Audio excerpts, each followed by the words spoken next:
Hello, I hope you're all doing well, and thank you so much to those of you who viewed my last video and sent me feedback on it. It really is so much appreciated, so thank you. My kind of goal is to be able to share videos ranging from different topics that I help people with in terms of nutrition, training, mindset obviously, and motherhood. So today's video is going to be on the latter, motherhood. And I'm going to start off by talking about my breastfeeding journey and from the start to where I am now. This is not me thinking that breastfeeding is for everyone. It's not me putting anybody who chooses to formula feed down in any way. I think that once the mother has made the decision that is right for their family, that's the right decision, and that's how I feel about it. But breastfeeding is the journey that I've gone on, and I'm really proud of that. So it began way before I had Jack. I was so well aware of the difficulty, that it's not easy to breastfeed, and that I needed to kind of empower myself with information and knowledge before I had him, as opposed to having him and trying to figure it all out. Even though I know you can't figure it out until the baby is there, and that's so true, but mentally you can prepare yourself.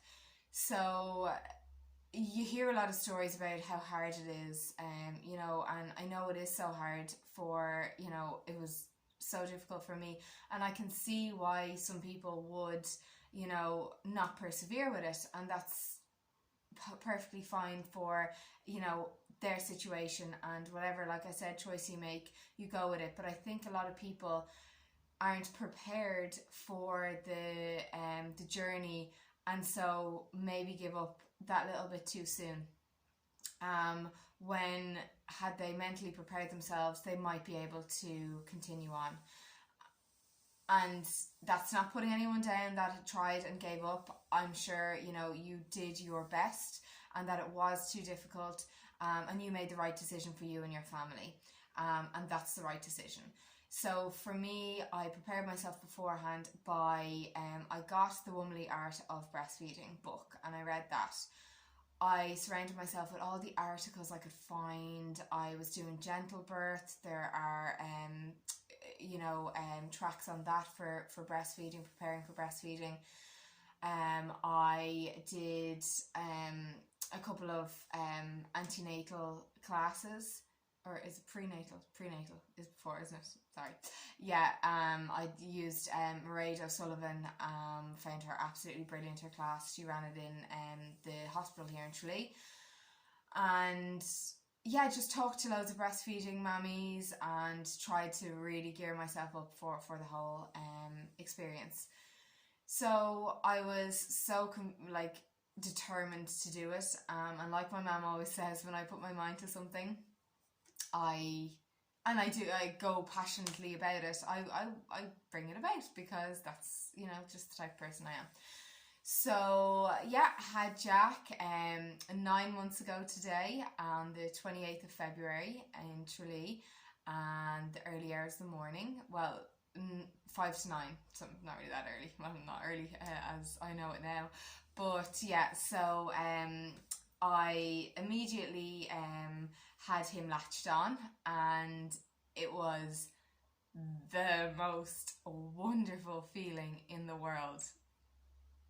I remember it so clearly, and I thought I didn't have any kind of footage of it, but John Paul actually took photos, and we have them, and oh God, when I look at them, I'm just like, wow, I remember it so clearly. So then the breastfeeding journey began, and I have to say I found the midwives and the support in the Tralee Hospital here fantastic. Anytime that I needed help with latching Jack on, they came to the bed and did it and helped me. And then I was trying to do it myself, and I was doing well, but it was extremely hard. They don't really prepare you, or the book, it doesn't prepare you for um, day two or night two, whereby you literally are feeding constantly because you're trying to generate your milk supply. It hasn't come in the initial stages, it's the colostrum. So by the frequency of feeding and that, you're going to bring your milk supply in. So yeah, he fed a lot, but I didn't mind. Like I said, my mindset was just so ready for it. And then the day three, yeah, I came out of hospital on day 3 or day 4. But the night before I was leaving, my nipples started to get really sore, and every time he latched on, it was sore. Yeah, it was very sore. So I was asking the midwives in there, they were kind of helping me, but I was adamant that I was feeding him, and he was progressing well. His weight was fine. They generally drop weight in the first couple of days, and there's a certain limit that they're not supposed to go under, but Jack was fine. And yeah, so I was like, okay, it's painful, it's sore, but it will get easier. And I was just taking each feed each feed at a time, and I was getting them in, and I loved the connection with Jack. But I think the pain of it did take away from the experience initially, but I knew that it was just temporary. So I knew I just needed to get through this. So we took him home, and that was fine. I was continuing to feed him. My mum came down for the first week, and she was here with us, which was, it was so helpful. I was so appreciative of it. And there was one night, I can't remember which night it was, I think it was maybe the second or third night after I'd come home, and I was getting up and I had fed, and I just knew that the pain was so bad. I was like, I can't do the next feed. And he was feeding probably every 2 hours at this stage. So what I did was I hand expressed into a bowl about 20 mils, and myself and my mum came down. That was about 4 o'clock in the morning, 6 o'clock in the morning. And then I was just needed to buy time to prepare myself mentally for the next one. And myself and my mum came downstairs. I'd sterilised the bowl and hand expressed into it, and we spoon fed him that feed, which bought me another couple of hours, another 2 hours. So it bought me 4 hours between the last feed and the next feed. And I just needed that.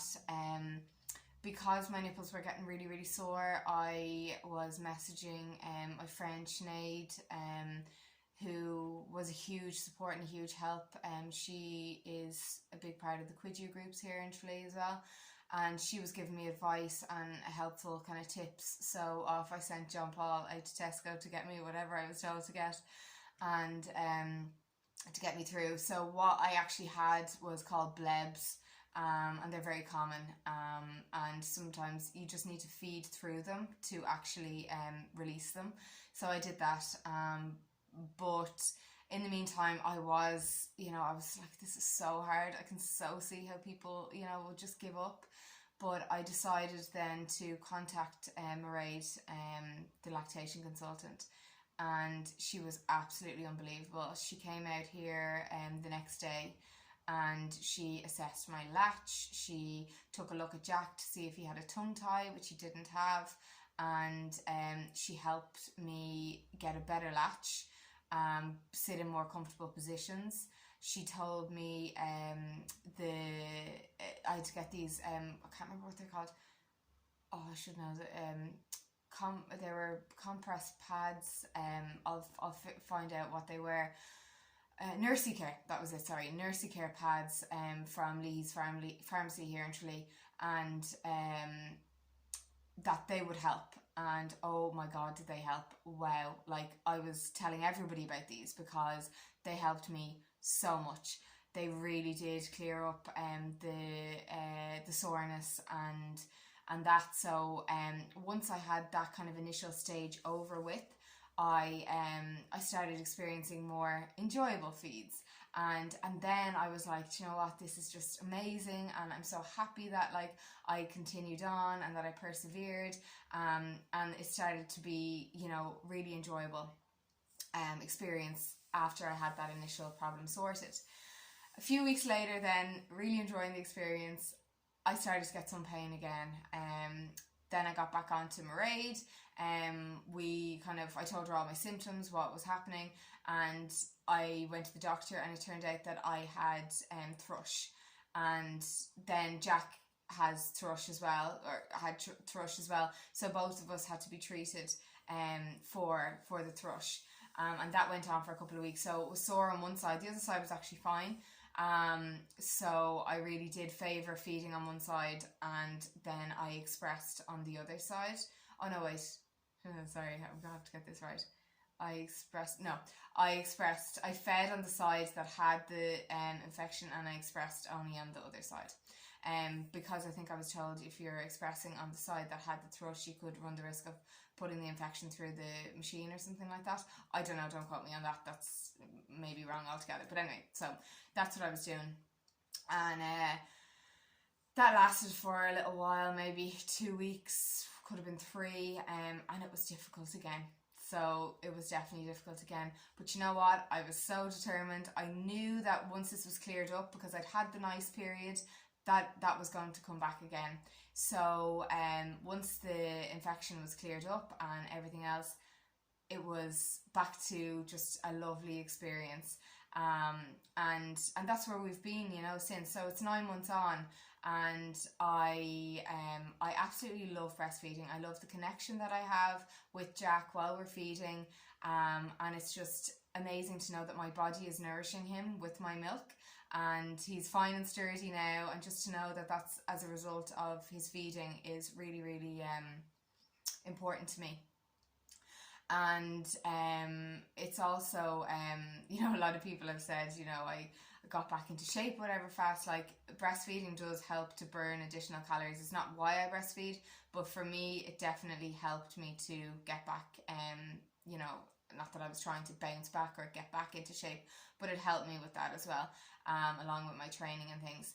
But of course it doesn't come without its difficulties. You know, it is challenging because you are the person, especially before a baby is weaning, you are the person that baby needs all the time for feeds. So, you know, you can express, and I did express. I started expressing from 6 weeks, and John Paul was able to give Jack a bottle, and that was brilliant. And then we actually went 2 weeks without giving him a bottle, and then he started to refuse. So just, you know, if you are new to it, be consistent with giving a bottle if that's what you want to do, of expressed milk. And but I got him back on the bottle again, so he will actually take a bottle now going down to sleep at night. I haven't been that good with it the last couple of nights I've been feeding him, because I just haven't expressed. I don't particularly enjoy expressing, to be perfectly honest, and I prefer just breastfeeding him. But yeah, if I need to, I will express, and he will take the bottle now. But like that, like I was saying, so it is difficult because you are the only person that is there to feed them. So you have to be around. I do find that difficult, and I'm not going to say, you know, it's a walk in the park. It's not, because I'd love to go out for a night out or whatever and not worry that, you know, he's going to wake up and need me to feed him, because that's how he is comforted. So when Jack needs comfort, he wants to latch on. So therefore I am his go-to. But as hard as, you know, the challenges can be in that regard, for me, it's so worth it. And I absolutely love breastfeeding him. I don't know how long my journey is going to continue on for. I won't be forcing it. I'm just going to let it flow naturally. I know my sister, her two, both self-weaned at 9 months because she was returning to work, which, you know, probably is a bit of a different situation to mine.